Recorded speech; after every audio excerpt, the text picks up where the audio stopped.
les enfants, bonjour les parents. Voici une nouvelle vidéo pour travailler les prépositions de lieu. Alors qu'est-ce que c'est qu'une préposition de lieu? Eh bien ce sont tous ces petits mots que l'on utilise pour pouvoir situer les choses dans l'espace. Ce qu'il faut savoir, c'est que les petits en maternelle, ils ont tendance à situer les choses en les montrant, en les pointant du doigt, ou alors en utilisant les mots là ou ici. On va dire il est là ou il n'est pas là et il est ici. Maintenant, ce qu'on va exiger d'eux, c'est un peu plus de précision, afin de pouvoir guider par exemple quelqu'un qui n'a pas envie de bouger d'une pièce.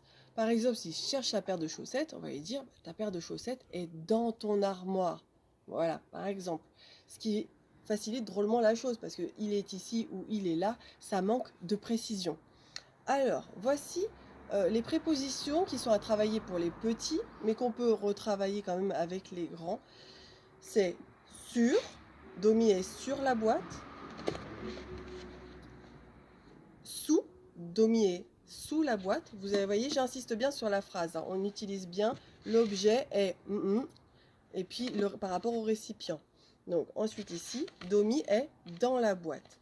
C'est quand même bien de les faire retravailler là-dessus, mais on va ajouter d'autres choses. Pour les moyens, on va ajouter devant, derrière.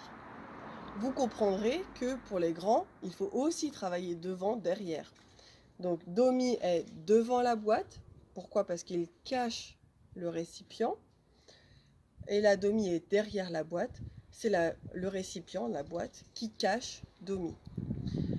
Maintenant, pour les grands, et pour les moyens qui sont vraiment très très forts, on va utiliser un deuxième personnage. Donc là, j'ai pris une autre peluche, mon marsupilami. Donc, là, on va travailler une notion qui est assez compliquée. C'est la notion de entre. Et oui, généralement, en moyenne section, les enfants vont dire que Domi est à côté de la boîte et à côté du marsupilami. Voire même, ils vont squeezer le marsupilami puis vont dire Domi est à côté de la boîte. Alors que là, ce qu'on attend d'eux, c'est une grande précision, à savoir utiliser le mot entre. Domi est entre la boîte et le marsupilami. Il faut qu'ils comprennent que lorsqu'il y a deux objets de chaque côté du personnage que je veux situer, eh bien j'utilise le mot entre. Domi est entre la boîte et le marsupilami. Maintenant je peux changer et là vous allez me dire où se trouve la boîte. La boîte est entre Domi et le marsupilami. Autre notion assez difficile, c'est celle de gauche et droite. Alors forcément, ça, on va vraiment le travailler en grande section. Alors, petits indices, petites astuces surtout, pour essayer de leur apprendre à situer la gauche et la droite. Première chose, faites une empreinte de chaque main de votre enfant. J'adore ça, soit avec de la peinture, soit avec un feutre, vous faites le contour de chaque doigt. Ensuite, vous allez placer cette main, enfin ces deux mains, de chaque côté de l'assiette. Vous savez, quand ils vont déjeuner, demandez-leur de mettre la table et vous lui dites, tu vas maintenant placer le couteau sur la main droite qui est sur la table et tu vas placer la fourchette sur la main gauche qui est sur la table. Et si on a écrit droite et gauche sur chaque empreinte, ça peut faciliter les choses. Ça, c'est une première astuce qui fonctionne un peu sur l'imprégnation. À force de le faire, l'enfant va intégrer la droite et la gauche. Autre astuce, on va utiliser les repères propres à l'enfant et donc utiliser tout simplement la main qu'il utilise, ça fait beaucoup d'utiliser d'ailleurs, la main qu'il utilise pour écrire. Alors s'il écrit avec la main droite, on va lui dire, ben voilà, Domi, tu vois, tu vas le toucher avec ta main avec laquelle tu écris. Et tu écris avec la main droite. Donc ça veut dire que Domi est à droite. Là, forcément, pour vous, il est à gauche. Et donc forcément, on va dire, bah, si Domi est à gauche, ça veut dire qu'il est du côté de la main avec laquelle tu n'écris pas, que tu n'utilises pas, celle qui reste sur le cahier. Donc, voici donc les prépositions sur lesquelles vous devez travailler avec les grands. Sur, sous, dans, devant, derrière, entre, à gauche et à droite. Voilà. Ça, ce sont toutes les prépositions que vous devez travailler. Maintenant, je vous propose les jeux à réaliser. Première chose, vous allez demander à votre enfant de donner la phrase qui permet de situer le personnage que vous avez choisi.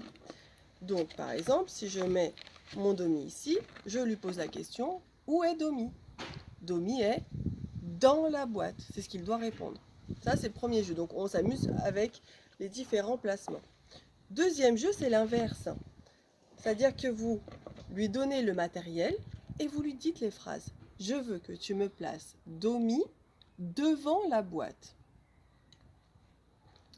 Ça, c'est le niveau plutôt simple. Après, on peut compliquer la chose, bien sûr, en utilisant gauche-droite, mais aussi en superposant. Voilà, on va lui dire, attention, là, il faut être super fort. Je veux que Marsipulami soit devant la boîte et je veux que Domi soit à gauche de la boîte. Il doit retenir deux informations. Donc Marsipulami, je le mets devant la boîte. Et le Domi, je le place à gauche. Voilà. Vous avez plein de choses à faire comme ça. Soit vous nommez et l'enfant exécute, soit c'est le contraire, c'est vous qui faites. Et lui, il réalise. Un autre petit jeu que je vous propose, c'est le jeu du miroir. Pour le réaliser, il faut que votre enfant et vous-même ayez un récipient, donc une boîte, et une peluche chacun, d'accord? Vous vous placez dans deux endroits pour ne pas vous voir, par exemple de chaque côté d'un lit, ou dans deux pièces différentes, mais pas trop éloignées parce que sinon vous allez devoir crier à travers l'appartement, ça risque de pas être super. Voici le jeu maintenant. Le plus jeune commence, donc votre enfant commence. Il place l'objet où il veut. Donc la peluche, pardon, il la place où il veut. Par exemple, il la place ici. Et il doit dire à sa maman ou à son papa, ou à la personne avec qui il joue, l'objet se trouve derrière la boîte.